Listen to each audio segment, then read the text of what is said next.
Dans le silence de la nuit, une voix résonne révélant des vérités profondes sur la nature humaine. Les mots du psaume 36 plongent dans l'âme, éclairant les ombres de nos pensées et nos désirs. Que se cache-t-il derrière ces versets puissants? Une réflexion sur la bonté de Dieu et la fragilité de l'homme. Imaginez un instant ce dialogue intérieur, cet affrontement entre l'ombre et la lumière. Comment les mots de ce psaume peuvent-ils résonner dans votre vie aujourd'hui? À chaque ligne, une promesse se dessine. L'amour divin déborde, inébranlable, et nous pousse à chercher cette source d'inspiration. Mais comment faire face aux défis qui nous entourent? Quelle stratégie spirituelle pouvons-nous adopter pour naviguer dans ce monde en quête de sens? Rester attentif à ces vérités peut transformer notre quotidien. Quelle révélation attendre de cette lecture? La profondeur de ce psaume ouvre des portes vers une compréhension plus vaste de notre existence. Alors, prêt à plonger dans cette exploration spirituelle? Laissez-vous emporter par la sagesse intemporelle qui résonne à travers les âges, prête à nourrir votre âme. À l'époque de sa rédaction, l'Israël ancien était un lieu de tension sociale, politique et religieuse. Les rois régnaient, mais souvent leur pouvoir était contesté, tant à l'intérieur qu'à l'extérieur du royaume. Les peuples voisins, forts de leurs propres croyances et pratiques, mettaient à l'épreuve l'identité et la foi des Israélites. Dans ce contexte, la vie quotidienne des habitants d'Israël était marquée par une forte religiosité. Les rituels, les sacrifices et les fêtes étaient essentiels pour maintenir une relation avec Dieu. Cependant, cette dévotion était parfois ternie par des pratiques idolâtres influencées par les cultures environnantes.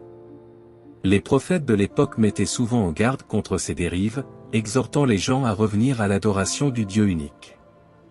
Le psaume 36 reflète également les luttes internes au sein de la communauté israélite. Les injustices sociales, l'oppression des pauvres et les abus de pouvoir étaient des réalités vécues par de nombreux Israélites. Cela crée un contraste saisissant entre la promesse de la justice divine et la réalité de la souffrance humaine. C'est dans ce contexte que le psalmiste exprime ses réflexions sur la nature du péché et la bonté de Dieu. Avant de commencer avec le contenu d'aujourd'hui, je voudrais vous demander une petite faveur. Si vous aimez nos vidéos et souhaitez continuer à voir plus de contenu passionnant, nous vous invitons à aimer cette vidéo et à vous abonner à notre chaîne. C'est la meilleure façon de nous soutenir et de rester au courant de toutes les nouvelles méditations et vidéos que nous partageons. N'oubliez pas d'activer la cloche de notification pour ne rien manquer. Merci de faire partie de notre communauté et maintenant, profitez de la vidéo. La dimension religieuse était indissociable de la culture de l'époque. Les croyances, les rites et les traditions façonnaient non seulement la spiritualité des individus, mais aussi leur identité collective. Le psaume 36, en soulignant la bonté de Dieu face à l'iniquité humaine, cherche à réaffirmer cette identité, invitant les croyants à se tourner vers la lumière divine dans un monde souvent obscurci par le péché.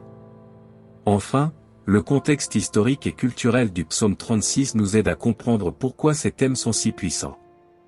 Ils résonnent non seulement avec l'expérience des Israélites de l'époque, mais continuent d'inspirer des générations de croyants à travers les âges, leur offrant un message d'espoir et de rédemption face aux défis de la vie. Le thème central du psaume 36 est une exploration profonde de la nature du péché et de la bonté de Dieu. Au cœur de ce texte, le psalmiste met en lumière les conséquences du péché sur l'humanité tout en affirmant la fidélité et l'amour inébranlable de Dieu. Cela crée un équilibre entre la gravité du péché et la magnificence de la grâce divine. Le péché, dans le contexte du psaume 36, est présenté comme une réalité qui corrompt l'âme humaine. Il s'agit d'un état de séparation d'avec Dieu qui entraîne des comportements destructeurs et une perte de la lumière spirituelle. Le psalmiste décrit comment l'iniquité peut obscurcir le jugement des gens, les poussant à agir contre leurs propres intérêts et ceux des autres. C'est une mise en garde sur les dangers de vivre en dehors des préceptes divins. En revanche, la bonté de Dieu est décrite comme une source de lumière et de vie. Le psalmiste souligne que même au milieu du péché, la miséricorde de Dieu est toujours présente. Cette bonté se manifeste à travers des promesses de protection et de rédemption pour ceux qui choisissent de se tourner vers lui. Ainsi, le psaume 36 devient un hymne à l'espoir, rappelant que la lumière divine peut toujours percer l'obscurité du péché. Le contraste entre le péché et la bonté de Dieu soulève également des questions sur la nature humaine. Les gens sont souvent en proie à des luttes internes, tiraillés entre le désir de faire le bien et les inclinations pécheresses. Le psalmiste invite les lecteurs à reconnaître cette dualité et à chercher la force en Dieu pour surmonter leurs faiblesses. Le psaume 36 met en évidence un contraste frappant entre les justes et les impies. Cette comparaison sert non seulement à illustrer les conséquences des choix moraux, mais aussi à encourager les croyants à adopter un mode de vie conforme aux préceptes de Dieu. Le psalmiste, à travers ces mots, veut que les lecteurs comprennent que la vie juste est une voie de bénédiction, alors que la vie impie mène à des conséquences désastreuses. Les justes sont décrits comme ceux qui vivent dans la lumière de Dieu. Ils bénéficient de sa protection et de sa guidance. Leur comportement est marqué par la droiture et la sagesse, ce qui leur permet de se rapprocher de la bonté divine. Le psalmiste souligne que même face aux adversités, les justes peuvent puiser leur force dans leur foi, leur permettant de surmonter les épreuves avec courage et dignité. En revanche, les impies sont présentés comme ceux qui s'éloignent de la lumière et choisissent le chemin de l'obscurité. Leur vie est souvent marquée par l'égoïsme et la cruauté, ce qui les conduit à des actions destructrices. Le psalmiste met en garde contre les conséquences de cette vie qui non seulement nuit à autrui, mais finit également par engendrer leur propre destruction. Ce contraste sert d'avertissement, incitant les lecteurs à réfléchir sur leurs propres choix et à rechercher le bien. Le psaume 36 ne se contente pas de dresser un tableau noir des impies, mais il souligne également la possibilité de rédemption. Même ceux qui ont erré peuvent trouver leur chemin de retour vers Dieu. Le message est clair, il n'est jamais trop tard pour choisir la lumière sur l'obscurité, pour embrasser la bonté divine et renoncer au péché. Ainsi, cette comparaison entre les justes et les impies est une invitation à la réflexion personnelle. Les lecteurs sont encouragés à examiner leur propre vie, à considérer les conséquences de leurs choix et à s'engager sur le chemin de la justesse. Le psaume 36 devient alors un guide spirituel offrant une vision claire des deux voies qui s'offrent à l'humanité. Le psaume 36 offre une riche réflexion sur la nature de Dieu, le présentant comme une source infinie de lumière et de vie. Ces métaphores sont puissantes et chargées de sens. La lumière, par exemple, symbolise la pureté, la vérité et la direction. Dans un monde souvent plongé dans l'obscurité du péché, cette lumière divine éclaire le chemin des croyants, leur permettant de marcher en toute sécurité. La vie, quant à elle, évoque la vitalité et l'énergie. Dieu n'est pas seulement un créateur distant, il est intimement lié à la vie de ses créatures. Le psaume 36 nous rappelle que c'est en Dieu que nous trouvons notre véritable existence. Cette connexion est essentielle pour comprendre notre place dans le monde. La vie que Dieu offre est pleine de promesses et de possibilités, contrastant avec la mort spirituelle qui résulte du péché. Les descriptions de Dieu dans le psaume 36 sont également un appel à la confiance. En présentant Dieu comme une source de lumière et de vie, le psalmiste invite les croyants à se reposer sur sa bonté et sa fidélité.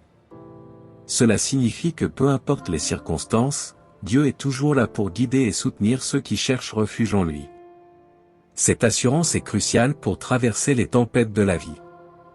Le psaume 36 met également en avant la nature bienveillante de Dieu. Sa bonté n'est pas conditionnelle, elle est offerte à tous, indépendamment de leurs erreurs passées. Cela souligne la nature accueillante de Dieu, qui désire que chaque individu fasse l'expérience de sa grâce. Cette compréhension de la nature divine encourage les croyants à développer une relation personnelle avec Dieu, fondée sur l'amour et la reconnaissance. La souveraineté de Dieu est un thème central du psaume 36. Dans ce passage, il est clairement affirmé que Dieu règne sur toute la création. Cela signifie qu'il a le contrôle sur chaque aspect de l'existence, des plus grands événements de l'histoire aux détails les plus minutieux de la vie quotidienne.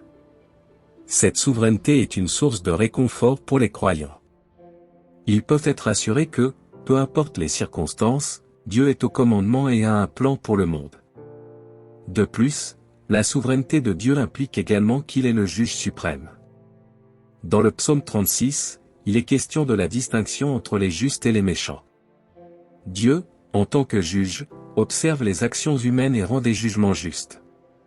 Cela rappelle aux fidèles l'importance de vivre en accord avec les principes divins, car rien ne reste caché à son regard. Cette notion de jugement n'est pas à prendre à la légère, car elle souligne la responsabilité individuelle de chaque personne devant Dieu. Les implications de la souveraineté divine sont vastes. Pour les croyants, cela signifie qu'ils doivent vivre dans la confiance, sachant que Dieu est en contrôle même lorsque la vie semble chaotique. Cela ne veut pas dire que les difficultés disparaîtront, mais cela offre une perspective différente, celle de la foi en un Dieu qui sait ce qu'il fait. Ainsi, les fidèles sont encouragés à faire preuve de patience et de résilience en gardant à l'esprit que Dieu a un plan pour leur vie.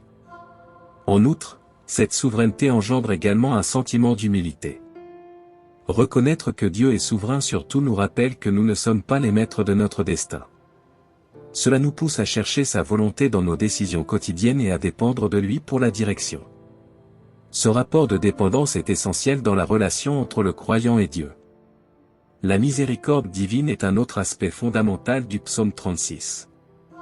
Dans ce texte, il est souligné que Dieu est plein de bonté et de fidélité envers l'humanité. Cette miséricorde se manifeste à travers sa disposition à pardonner et à accueillir ceux qui se tournent vers lui. Les croyants peuvent trouver du réconfort dans l'idée que, peu importe leurs fautes, ils peuvent toujours revenir à Dieu, qui les accueillera avec amour. La miséricorde de Dieu ne se limite pas seulement au pardon des péchés. Elle englobe également sa compréhension des faiblesses humaines. Dieu sait que les êtres humains sont faillibles et qu'ils peuvent tomber dans le péché. C'est pourquoi sa miséricorde est inconditionnelle et infinie. Ce caractère miséricordieux de Dieu encourage les fidèles à être plus compatissants envers les autres. En réfléchissant à la miséricorde qu'ils reçoivent, ils sont appelés à étendre cette même miséricorde à ceux qui les entourent. En outre, la miséricorde divine est souvent liée à la fidélité de Dieu. Dans le psaume 36, cette fidélité est un rappel que Dieu ne change pas. Ses promesses demeurent et il est toujours là pour ceux qui l'invoquent. Cette constance est un pilier sur lequel les croyants peuvent s'appuyer, surtout dans les moments de doute ou de désespoir. Ils peuvent être assurés que Dieu ne les abandonnera jamais. La miséricorde est également un appel à l'action pour ceux qui croient. Reconnaissant la bonté de Dieu, ils sont incités à vivre selon ses préceptes. Cela peut se traduire par des actes de bonté envers les autres, par la recherche de la justice et par un engagement à vivre une vie de service. La miséricorde divine ne doit pas être une simple théorie mais une réalité vécue au quotidien. La réponse humaine à la révélation de la bonté et de la justice de Dieu est un autre point important du psaume 36. Face à la grandeur de Dieu, les croyants sont appelés à réfléchir sur leur propre vie et à répondre de manière appropriée. Cette réponse peut prendre plusieurs formes, mais elle commence souvent par la reconnaissance de la souveraineté divine et de la miséricorde dont ils bénéficient. L'une des premières réponses attendues est la gratitude. Les fidèles sont encouragés à exprimer leur reconnaissance envers Dieu pour sa bonté et sa miséricorde. Cette gratitude ne se limite pas aux prières silencieuses mais s'exprime également à travers les actions.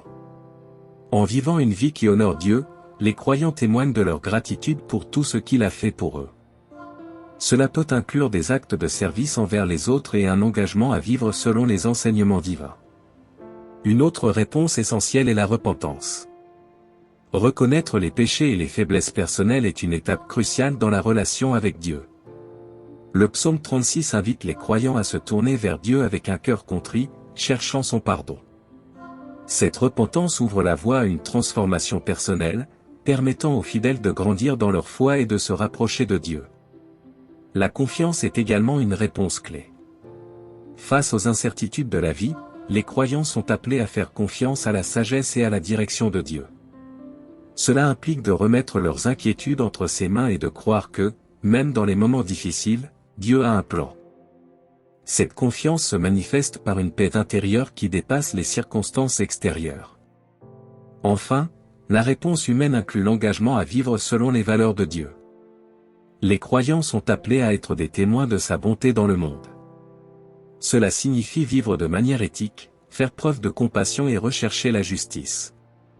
En agissant ainsi, ils montrent que leur foi est vivante et active, inspirant d'autres à connaître la bonté de Dieu. Le psaume 36 invite les croyants à réfléchir sur leurs actions et les conséquences de celles-ci dans leur vie quotidienne. Il souligne l'importance d'une conduite éthique qui reflète la bonté et la justice de Dieu. Pour les fidèles, cela signifie vivre conformément aux principes divins, en évitant le péché et en recherchant la droiture. La vie des justes, telle qu'elle est décrite dans le psaume, devient un modèle à suivre. En reconnaissant que leurs décisions morales ont un impact non seulement sur eux-mêmes mais aussi sur leur communauté, les croyants sont appelés à agir avec intégrité et compassion. Les implications éthiques du psaume 36 vont au-delà de simples prescriptions morales. Elles nécessitent une transformation intérieure, un changement de cœur et d'esprit. Les fidèles sont encouragés à cultiver des attitudes de bienveillance et d'empathie, en prenant soin des autres et en s'engageant dans des actions qui favorisent la justice. Ce changement de perspective est essentiel pour renforcer les liens communautaires et créer un environnement où règne la paix et l'harmonie.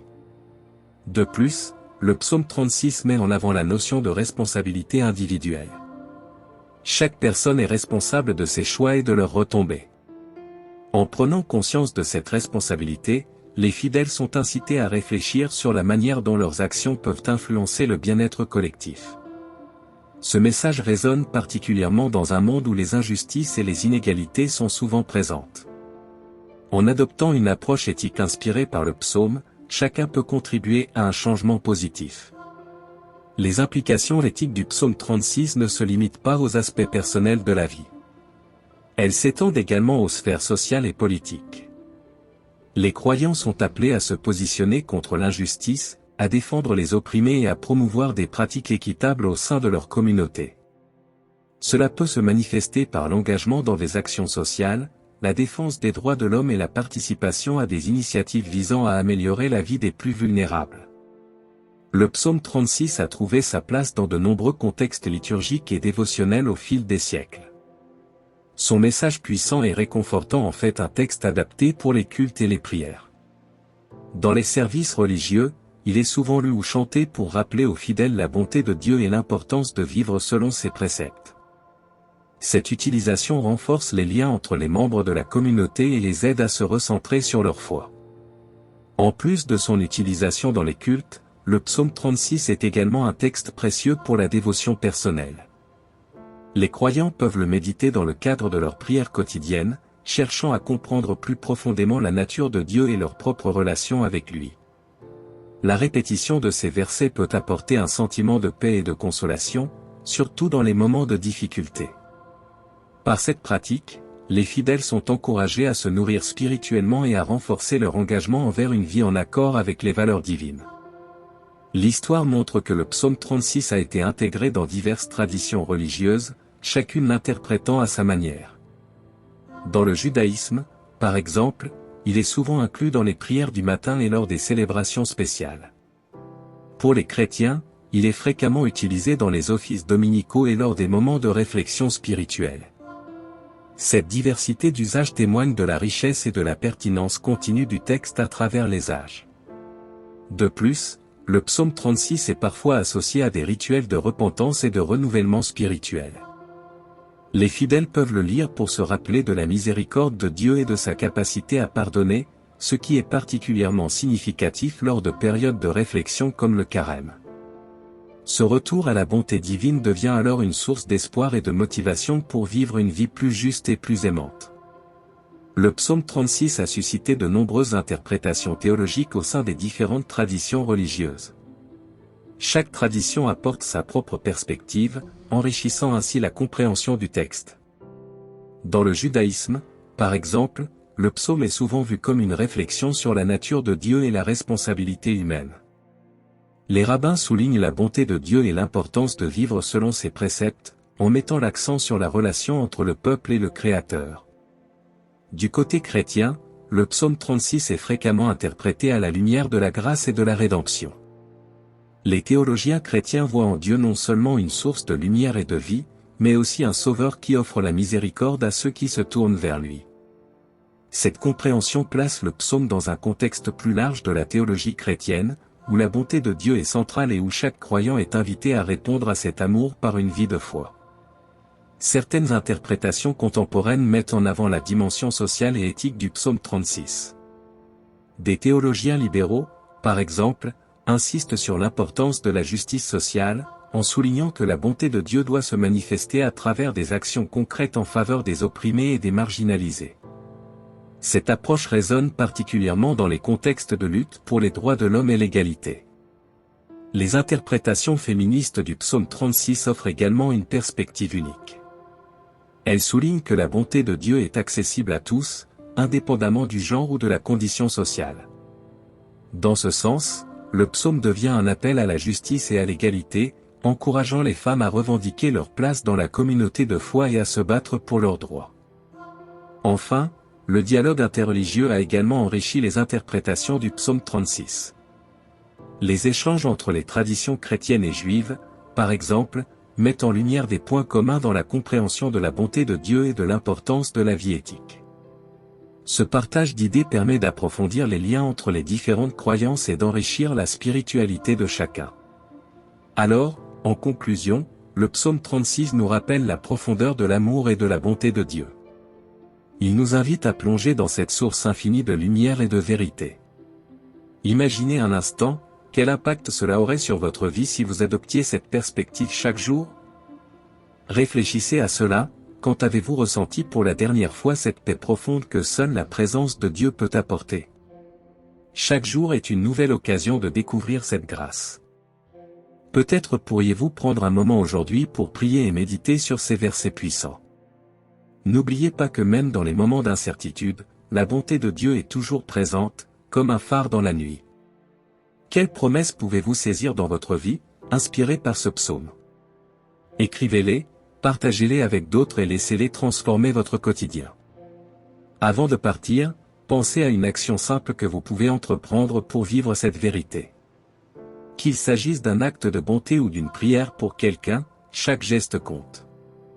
Vous êtes une lumière et le monde a besoin de votre éclat. Restez connectés, soyez inspirés et laissez l'amour de Dieu guider vos pas chaque jour.